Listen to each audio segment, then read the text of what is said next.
Kako pa se s krizo spopadajo slovenska podjetja, ki izvažajo na Bližnji vzhod?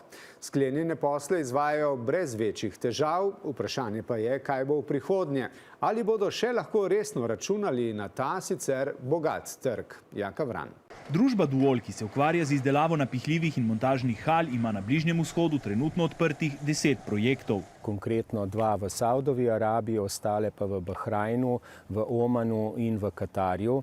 Vsi projekti, vseh 10 projektov poteka normalno. Zaradi konflikta krize pri poslovanju še ni. Da povpraševanje ne pada, ugotavljajo tudi v Medexu, ki tja proda približno 15% svoje proizvodnje prehranskih dopolnil.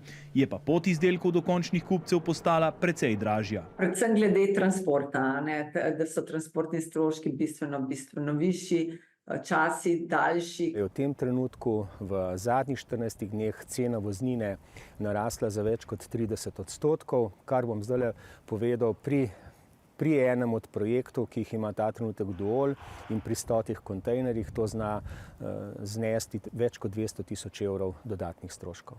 Težava je sicer tudi zaprtje hormuške ožine.